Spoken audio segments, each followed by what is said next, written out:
This would be a prime example of an hentai that was never finished. If it was a budget thing or whatever, I don't know. But sadly, only 2 episodes were released and therefore it just ends in the middle of everything.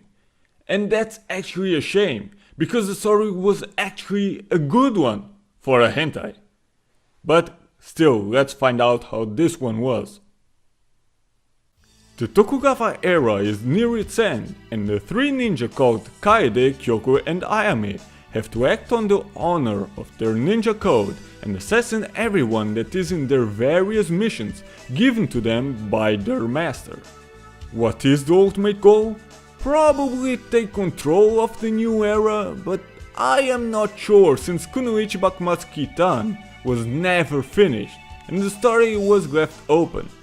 Again, what a shame actually. And you thought hentai couldn't have good stories, huh? This one actually does.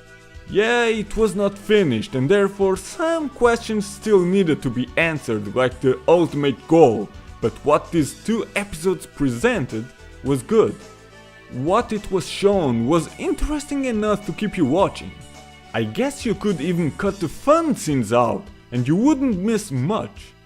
What is interesting as well is that the producers go a bit into the real Japanese history of the time, like the assassination of Sakamoto Ryoma. This is a violent hentai as well.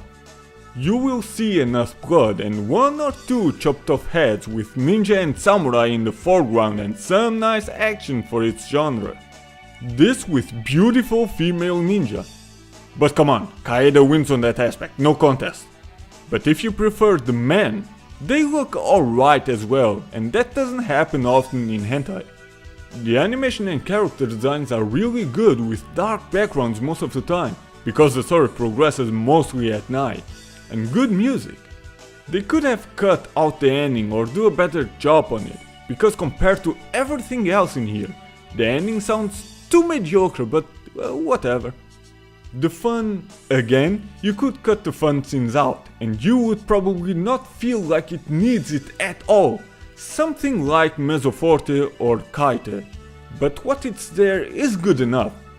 Yeah, some repeated scenes and weird camera work in the 2nd episode.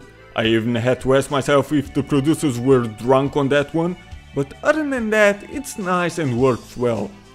But the story and almost everything else has too much weight for anybody to care for the actual fun. Sadly, this one should never be a finished hentai. The characters developed a bit, but never to the fullest. 2 more episodes, or maybe even 3, and I would definitely recommend this one to everybody. But even as it is, I think it's still more than worth a look.